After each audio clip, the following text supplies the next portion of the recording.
બાંગ્લાદેશમાં હિન્દુ સહિતના માઇનોરિટી વર્ગ પર થઈ રહેલા અત્યાચારનો વલસાડમાં વિરોધ. બાંગ્લાદેશમાં હિન્દુ સંત ચિન્મય દાસની ધરપકડનો પણ વિરોધ કરવામાં આવ્યો છે. વલસાડમાં હિન્દુ સંગઠનો દ્વારા વિશાળ રેલી સાથે વિરોધ પ્રદર્શન કર્યું. આ બાબતે વલસાડના સ્ટેડિયમ રોડ પર સંતોની એક સભા પણ યોજાઈ હતી, જેમાં જિલ્લાભરના હિન્દુ સંગઠનના કાર્યકર્તાઓ, લોકો અને સાધુ સંતો, ઇસ્કોન સંપ્રદાયના અનુયાયીઓ હાજર રહ્યા. વિશાળ રેલી યોજી કલેક્ટરને આવેદનપત્ર આપી ભારત સરકાર બાંગ્લાદેશ सरकार पर दबाण करे અને બાંગ્લાદેશમાં વસતા હિન્દુઓની રક્ષા થાય તેવી માંગણી કરાઈ. हैं उनके ऊपर वहाँ पर अटैक किया जा रहा है, बिना किसी कारण के उनको परेशान किया जा रहा है, स्त्रियों के साथ अन्य लोगों के साथ बहुत बुरा बर्ताव किया जा रहा है. तो हम बांग्लादेश सरकार से यही अनुरोध करते हैं कि ये जो घटनाएं हो रही हैं उनको जो है सीमित करें, उनको बंद करने का प्रयास करें और जिन लोगों की इसमें भागीदारी है, खास करके जो भी ऐसे कट्टरधारी लोग हैं जो कि ये कर रहे हैं, उनको पकड़ा जाए, चिन्हित किया जाए, उनको जेल में डाला जाए, उनको उचित सजा दी जाए. भारत सरकार ने पण आह्वान करूँ छूँ कि वहेलामां वहेली तके आ मुद्दाने विश्व स्तरे उचके અને ત્યાં જે હિન્દુ સંત સ્વામી ચિન્મય પ્રભુદાસજીની જે અટકાયત કરી છે એ એમને બાઇજ્જત જલ્દીમાં જલ્દી રિહા કરે એવી એક માગણી છે. બાંગ્લાદેશમાં હિન્દુઓ પર અત્યાચારનો મામલો. સુરતમાં હિન્દુ હિત રક્ષક સમિતિની મહારેલી. વનિતા વિશ્રામ ખાતે હિન્દુ સંગઠનોનું વિરોધ પ્રદર્શન. 200 મીટરના તિરંગા સાથે નીકળી રેલી યોજી કલેક્ટર કચેરી ખાતે પહોંચ્યા. ઇસ્કોનના ધર્મગુરુને મુક્ત કરવામાં આવે તેવી માંગ. રેલીમાં હિન્દુ હિન્દુ ભાઈ ભાઈના લાગ્યા નારા. पिछले काफ़ी दिनों से जिस तरह से बांग्लादेश के हिंदुओं पे और वहाँ के समाज एक विशेष वर्ग के समाज के द्वारा हमारे हिंदू समाज को जिस प्रकार टारगेट किया जा रहा है, उन पे अत्याचार हो रहा है, हमारी बहन बेटियों के साथ दुष्कर्म हो रहा है और हमारे समाज के लोगों को मारा जा रहा है, उसके विरोध में आज सूरत में एक समस्त हिंदू समाज के द्वारा एक रैली का आयोजन किया जा रहा है. ये एक चेतावनी रैली है कि आप लोग सचेत हो जाओ. बांग्लादेश में थયેલા હિન્દુઓ પર અત્યાચારના ઘેરા પ્રત્યાઘાત સમગ્ર ભારત દેશમાં પડ્યા છે. દ્રશ્યમાં જોઈ શકો છો કે સુરત શહેર ખાતે જે સનાતન હિન્દુ ધર્મ દ્વારા એક રેલીનું આયોજન કરવામાં આવ્યું છે. વનિતા વિશ્રામ ખાતેથી આજે આ હિન્દુ સંગઠનની જે રેલી કરવામાં આવી છે અને જે આ રેલી હાલ કલેક્ટર કચેરીએ પહોંચી આવેદનપત્ર આપવા જઈ રહ્યા છે. મોટી સંખ્યાની અંદર સમગ્ર હિન્દુ સમાજના જે લોકો છે એ આ રેલીની અંદર જોડાવા પામ્યા છે અને સૂત્રોચ્ચાર અને પ્લે કાર્ડ સાથે જે આ એક વિરોધ પ્રદર્શન કરી અને બાંગ્લાદેશને એક જાકારો આપવા માટેનું એક આ રેલી કરી અને આવેદનપત્ર આપવામાં આવી રહ્યું છે. ખાસ કરીને મોટી સંખ્યાની અંદર સમગ્ર હિન્દુ સમાજ દ્વારા જે હાલ આ જે રેલી કરી અને આવેદનપત્ર પાઠવી અને આ જે બાંગ્લાદેશમાં થયેલા જે અત્યાચારના મામલે સખત વિરોધ કરવામાં આવી રહ્યો છે. કેમેરામેન ભરત બ્રહ્મભટ્ટ સાથે કેતન પટેલ, ન્યૂઝ 18 ગુજરાતી, સુરત. તો બાંગ્લાદેશમાં હિન્દુ ઉપર થઈ રહેલા અત્યાચારને લઈ દેશભરના હિન્દુઓમાં રોષ જોવા મળી રહ્યો છે, ત્યારે પોરબંદરમાં આ મુદ્દે હિન્દુ સમાજ દ્વારા રોષ વ્યક્ત કરવામાં આવ્યો. પોરબંદરના સમસ્ત હિન્દુ સમાજ દ્વારા શહેરમાં એક વિશાળ મૌન રેલીનું આયોજન કરવામાં આવ્યું. પોરબંદરના સુદામા ચોકથી લઈને કમલાબાગ સુધી મૌન રેલી યોજી હિન્દુ સમાજ દ્વારા ઘટનાઓને વખોડવામાં આવી હતી. આ વિશાળ મૌન રેલીમાં સાધુ સંતો તથા પોરબંદરના પૂર્વ ધારાસભ્ય તથા પાલિકા પ્રમુખ સહિતના આગેવાનો જોડાયા હતા.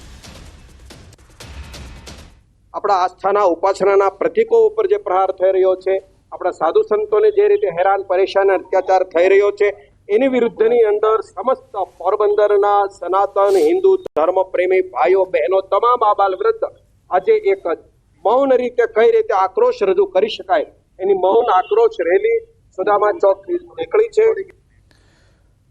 વલસાડ નગરપાલિકા તંત્રની ઘોર બેદરકારી જોવા મળી છે. નગરપાલિકા તંત્રના ડોર ટુ ડોર કચરો ઉઠાવતા ટ્રેક્ટરો કિશોર ચલાવતા હોવાનું સામે આવ્યું છે. લાયસન્સ વિના પાલિકાનું ખખડધડ ટ્રેક્ટર ચલાવતા કિશોરનો વિડીયો વાયરલ થતા ચકચાર મચી ગઈ છે. આ તરફ બનાસકાંઠાથી પણ સમાચાર. બનાસકાંઠામાં પણ 53 કિલો વેજીટેબલ ઘીને લઈને ચરોતર જલારામ એન્ટરપ્રાઇઝમાં દરોડા પાડવામાં આવ્યા છે. હાલમાં બનાસકાંઠા ફૂડ એન્ડ ડ્રગ્સ વિભાગની કાર્યવાહી. 89 કિલો ઘીનો જથ્થો સીઝ કરાયો છે. 53 કિલો વેજીટેબલ ફેટનો જથ્થો પણ સીઝ કરાયો છે. ચરોતર ખાતે જલારામ એન્ટરપ્રાઇઝમાં દરોડા. અન્ય પેઢીના નામવાળા લેબલનો કરાતા હતો ઉપયોગ.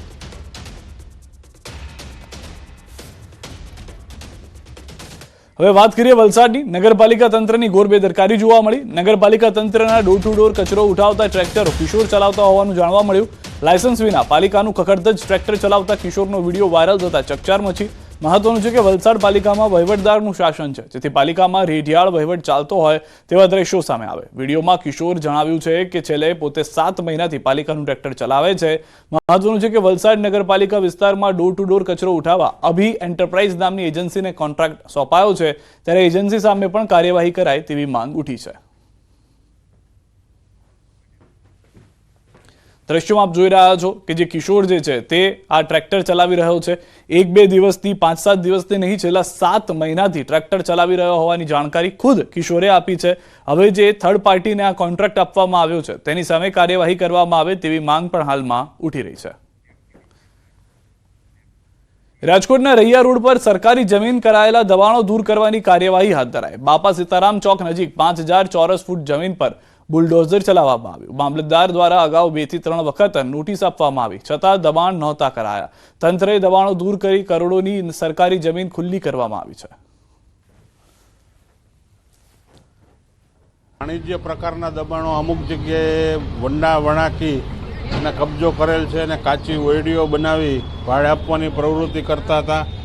પછી ગેરેજ ટાઈપના અમુક બીજા ફેબ્રિકેશન વર્કને એ ટાઈપના જે વાણિજ્ય પ્રકારના દબાણો છે એ આજે અમે ખુલ્લા કરાવવા જઈ રહ્યા છીએ। વડોદરાથી સમાચાર। ટ્રાફિક જવાનને કચડવાનો પ્રયાસ, કાર રોકવાનો પ્રયાસ કરતા ચાલક ટક્કર મારી। સમા સર્કલની ઘટના સીસીટીવીમાં જોવા મળી છે। કાર ચાલકે સિગ્નલ તોડતા રોકવાનો કર્યો હતો પ્રયાસ। કાર ચાલક સામે ફરિયાદ નોંધી તપાસ શરૂ કરાઈ। કાર ચાલકે એને અડફેટમાં લીધા છે એવું અત્યારે હાલના પૂરું પ્રાથમિક તબક્કે જાણવા મળ્યું છે અને સમા પોલીસ સ્ટેશનથી તપાસ આની ચાલુ છે અને એ બધી વિગતો આવી જાય એથી આપણે કાયદેસરની કાર્યવાહી કરવામાં આવશે। ગીર સોમનાથથી સમાચાર। કોડીનારના કરેડા ગામે રોલર ફરી વળતા એકનું મોત થયું છે। કરેડા ગામે મનરેગાના રોડના કામ માટે આવેલું રોલર ચાલક પર ફરી વળ્યું છે। રોલરની પાછળ બેટરીના છેડા આપવા જતા રોલર રિવર્સ ગિયરમાં હોવાના કારણે ચાલક પર ફરી વળ્યું। દિવાલમાં ટકરાયા બાદ ફરી બીજી વખત ફરી વળ્યું રોલર ચાલકનું ઘટના સ્થળે જ મોત થયું।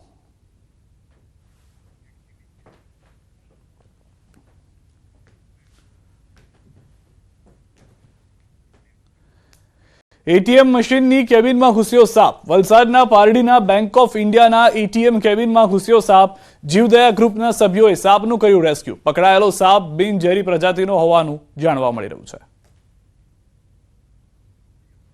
તો દ્રશ્યોમાં પણ આપ જોઈ રહ્યા છો, એટીએમની અંદરથી સાપ મળી આવતા પહેલા તો તમામ લોકો ડરી ગયા હતા, પરંતુ ત્યારબાદ જીવદયા પ્રેમીને બોલાવવામાં આવ્યા હતા કે જેઓ સાપનું રેસ્ક્યુ કરી શકે। તેઓએ આવી અને એક ડબ્બાની અંદર સાપને પૂર્યો હતો। રાહતની વાત એ છે કે સાપ પુરાયો અને બિનઝેરી હોવાનું પણ જાણવા મળ્યું। ભાવનગરથી સમાચાર। વિદ્યાર્થીની સાથે અડપલાનો મામલો। આરોપી શિક્ષક સામે ગામ લોકો રોષે ભરાયા હતા। પોલીસે કાર્યવાહી ન કરતા શાળાનો બહિષ્કાર। એફઆઈઆરના બદલે માત્ર અરજી લીધા હોવાનો આરોપ। લાખણકા શાળાના શિક્ષકે કર્યા હતા અડપલા। મોટી સંખ્યામાં લોકો પોલીસ સ્ટેશનમાં ઉમટ્યા। શિક્ષકને તાત્કાલિક હટાવવા માંગ કરવામાં આવી છે। તો વિદ્યાર્થીની સાથે અડપલાના મામલો વધુ બિચકી રહ્યો છે। આરોપી શિક્ષક સામે ગામ લોકો રોષમાં જોવા મળી રહ્યા છે। જે કાલે રજૂઆત કરી એમાં અમને યોગ્ય કાંઈ કાર્યવાહી કરી નથી, એટલે જે શિક્ષક છે એમની સામે કડક કાર્યવાહી થાય એવી અમારા ગામ લોકોની માહિતી માંગ છે અને જ્યાં લગી એને કાંઈ કાર્યવાહી નહીં થાય ત્યાં સુધી ગામના દરેક વાલીએ એવું નક્કી કર્યું છે કે અમે સ્વેચ્છાએ અમારા નિશાળે અને અમે નિશાળે મોકલશું નહીં। આના કડકના કડક પગલાં લેવા જોઈએ અને આવી રીતે કોઈ નિશાળમાં આ નિશાળમાં થયું કાલ બીજી નિશાળમાં થાય આવું થવું ન જોઈએ અને અમને ઉપર જવાબ નહીં મળે ત્યારે અમે અમારા બાળકને